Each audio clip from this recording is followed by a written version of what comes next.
El doctor Jorge Sosa está con nosotros. Gracias, doctor, por acompañarnos. Bueno, la primera gran pregunta, ya vamos a hablar de cómo reinstitucionalizar este Estado. Yo veo que el país en algunas cosas está patas arriba, sin duda alguna. En lo jurídico, terrible. Pero bueno, empecemos. ¿Cómo es eso de que un juez constitucional, porque ya lo corrigieron al amigo Omar, puede disponer la destitución de un prefecto? Sabemos cuál fue el siguiente paso que quedó sin efecto, pero ¿puede un juez constitucional destituir a un prefecto? Mire, para esto hay un antecedente, ¿verdad? La norma efectivamente existe en la Constitución de la República del Ecuador y permite la destitución, pero no sé si usted se acuerda en la época en que podemos decir, se publica la Ley Orgánica de Garantías Jurisdiccionales y Control Constitucional con la Constitución realmente nueva, comenzaron a hacer un boom este tema de las acciones de protección y vimos obviamente cómo incluso se destituyó al presidente del Consejo de la Judicatura por parte de un juez, ¿no? Entonces se armó un relajo porque todos los jueces terminaban destituyendo rectores de universidades, terminaban destituyendo eran como un tribunal de la Inquisición, más o menos. Exactamente. Entonces, la Corte Constitucional en el 2011, a partir del caso de la destitución del rector de una universidad de Esmeraldas, Luis Vargas Torres, hace jurisprudencia y dice, vea, ¿sí? El único que puede determinar el incumplimiento de una sentencia soy yo, Corte Constitucional. De tal manera que para que se pueda ordenar la destitución de cualquier funcionario público, esa es función privativa de la Corte Constitucional a través de una acción de incumplimiento. Claro. Y obviamente a partir de eso paró completamente el tema de las destituciones. De hecho, esto es algo bastante raro. Si usted ve podríamos decir, hace por lo menos una década, yo no tengo ningún antecedente de que haya habido alguna destitución por parte de un juez hacia un funcionario de elección popular. Es realmente inédito y parece realmente sorprendente porque la jurisprudencia está bien consolidada. Estamos hablando que desde el 2011 se consolidó la jurisprudencia y obviamente la Corte dice cualquier forma de destitución lo hago yo. Por ejemplo, usted se va a acordar la destitución de la ex prefecta de Esmeralda, Lucía Sosa, así es. Que la hizo la Corte Constitucional después de un proceso de acción de incumplimiento. Entonces, yo creo que el juez se ha equivocado, ¿verdad? Ahí hay un error garrafal y obviamente tendrá que tomar el superior o la Corte Constitucional tendrá que tomar las correcciones disciplinarias del caso. Incluso tengo entendido que cuando algún funcionario de elección popular es destituido por el propio consejo, supongamos, cantonal o provincial, igual termina en la Corte Constitucional, que es la que tiene que determinar si se actuó o no apegados a las normas constitucionales. O termina en el contencioso electoral también, porque también hay un trámite para la destitución de alcaldes que termina en el contencioso electoral. Bueno, eso es lo uno. Ahora, entonces, crucemos la calle. Y ese juez que dispone que no tiene lugar la destitución del prefecto Orlando, ¿es lo correcto? ¿Obró correctamente o no? El juez que... es que hay un juez constitucional también, de Manabí, ya dejó, entre comillas, sin lugar la destitución. Aquí hay un disculpe la palabra, un relajo constitucional. Sí. Porque tampoco un juez puede, porque las acciones constitucionales no están hechas para obrar en contra de acciones judiciales, de sentencias, ¿no? Yo diría que, si usted me pregunta técnicamente, pues no quiero manifestar ninguna afinidad política, pero tampoco el juez que ordena, obviamente que no destituyan a Orlando, tampoco actuó dentro del marco constitucional. O sea, dos errores no hacen un acierto. No, exactamente. Es decir, también estaba obrando fuera del marco de la Corte. Es decir, a la Corte Constitucional le correspondía, en todo caso, si hubiera sido el caso, proceder con la destitución. Al Consejo le correspondía negar el cumplimiento de esa acción porque evidentemente era ilegal. Ni había tratado el tema. Entonces, de todas maneras, había que pedir que esa medida cautelar suba en apelación y pedirle a la Corte Provincial que declare el error inexcusable, lo sancione al juez y revoque eso. Aquí estamos acostumbrados a saltarnos También en el fin de semana hubo también una medida cautelar que impide la destitución, por ejemplo, hablemos de eso. de los está vocales, bien o no está bien también eso? está mal, ¿sí? O sea, ha sido verdaderamente una fiesta constitucional, pero en el mal sentido. Sí, la resolución efectivamente prohíbe blinda a los jueces, a los miembros, a los consejeros hasta después de la elección. Cuando termine, dice, de manera integral el proceso electoral. O sea, termina en posesión.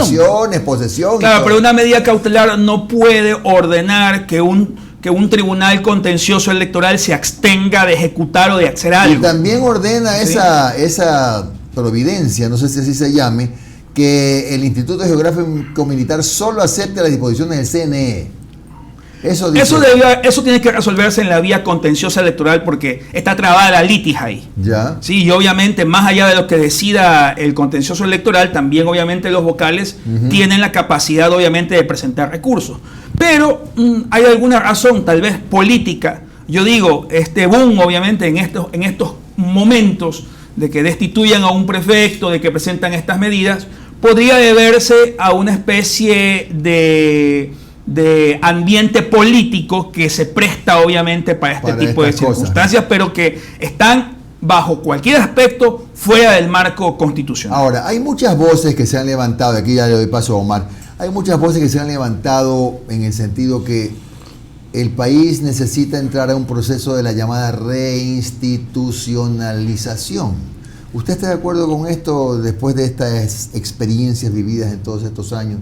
Con una función judicial que está de tropiezo en tropiezo, porque ya uno no sabe bien en qué momento se encuentra con una norma que le parece nueva, novedosa, extraña, como este tipo de estas dos que hemos hablado, de resoluciones más que normas. Mire, en la norma, en la reforma a la Constitución, consulta, asamblea constituyente, no está definitivamente el desarrollo de un país. Son medios. El día de ayer estaba revisando, antes de venir, por ejemplo, la Constitución de México. México ha tenido 4 constituciones. La última de 1917. Brasil, 7 constituciones. ¿Sí? La última de 1997. Perú, 10 constituciones. Perdón, Colombia, 10 constituciones. Perú, 12 constituciones. Tanto Perú como Colombia tienen constituciones, el uno del 91 y el otro del 93. Nosotros tenemos 20 constituciones, y en 40 años de democracia, las constituciones no han durado más de 10 años en un promedio. ¿Sí? Entonces, desde el punto de vista de la teoría, incluso se llama análisis económico del derecho, el volver, por ejemplo, a hacer una constituyente causaría pánico económico, causaría pánico financiero, porque usted, al momento en que usted establece un derecho, lo deroga o lo elimina, eso tiene una connotación económica obligatoriamente. Usted reestructura completamente. ¿Y cómo usted reinstitucionaliza el país sin una asamblea constituyente? No, yo creo que, por ejemplo, en el caso de Lasso, ¿sí?, que es el que podría ser que está más alejado de la tendencia de la Constitución del 2008, porque la Constitución del 2008 es progresista, tiene un aspecto colectivo, se le identifica obviamente con elementos de izquierda, ¿no? Sí, y por ejemplo no prohíbe completamente la privatización de sectores.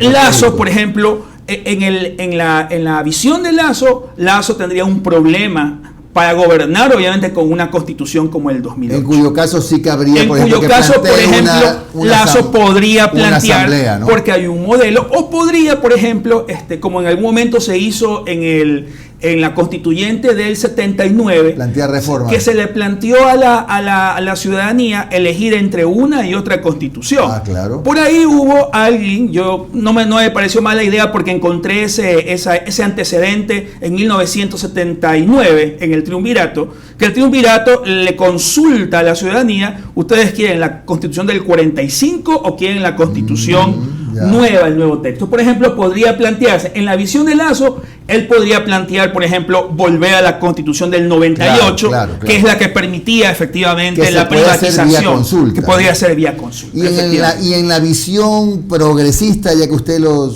saca a colación, ¿cómo se operarían algunas reformas constitucionales? ¿Vía consulta? ¿Vía enmienda? Sí, por ejemplo, la del 2008, esta constitución es una de las más avanzadas en materia de derechos de naturaleza, colectivismo, protección obviamente de los trabajadores. En caso de que gane Arauz, por ejemplo, ¿sí?, lo que tendría que hacer Arauz es continuar una estructura de una constitución relativamente joven, con algunas consultas obviamente populares que están destinadas básicamente y probablemente a buscar obviamente restituir aquello que se desmanteló durante la época del correísmo, ¿no? Yo creo que ahí es donde obviamente creo que la corriente obviamente de Correa y la corriente de Arauz, más bien el problema o la problemática que ellos han identificado es lo que este gobierno desinstitucionalizó a partir de la Constitución del 2008.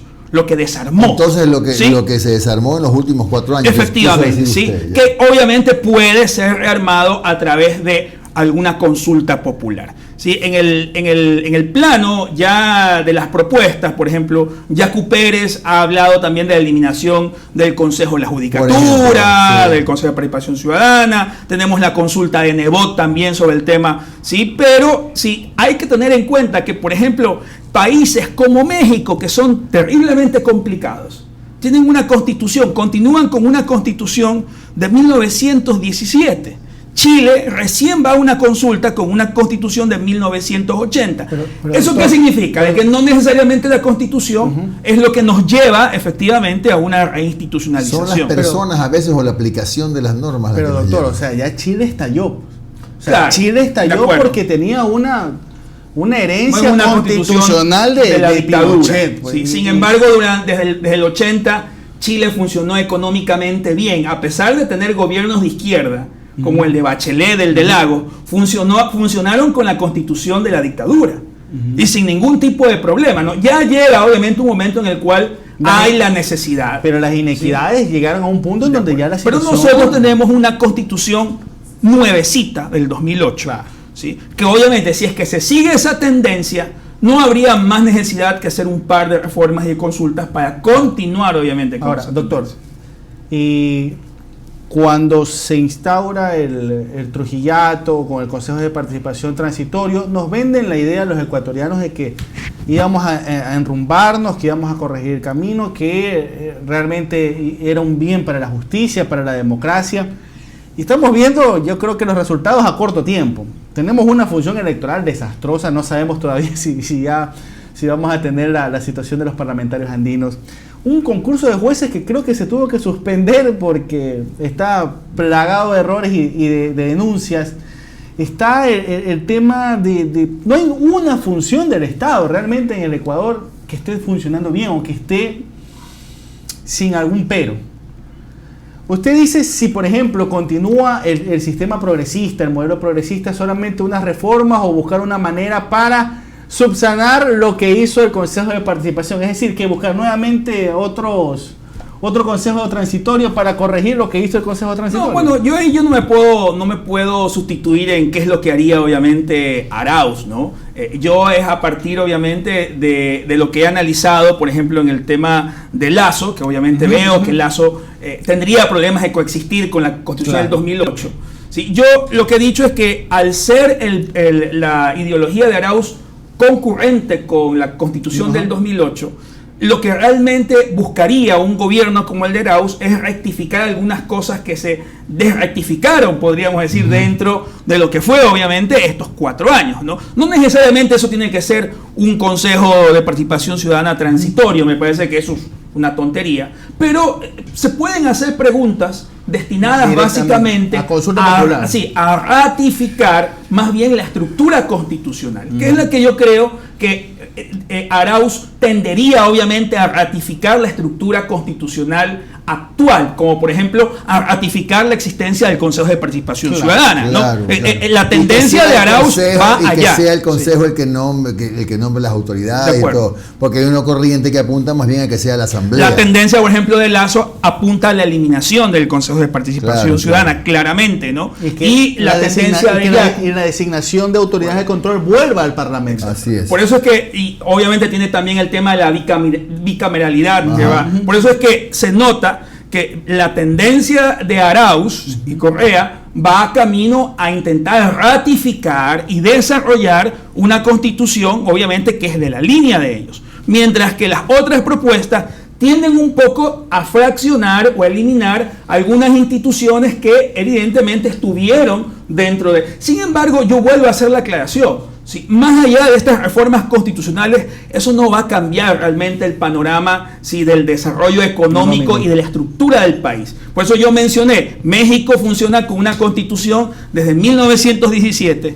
Brasil ha tenido 7 constituciones, nosotros somos Estados Unidos tiene una. Nosotros en América Latina, excepto Venezuela, hay que decirlo, que Venezuela tiene 22 constituciones, Perú y Colombia... Bueno, somos vicecampeones. Perú y Colombia no pasan de las 10 o 12 constituciones. Nosotros duplicamos.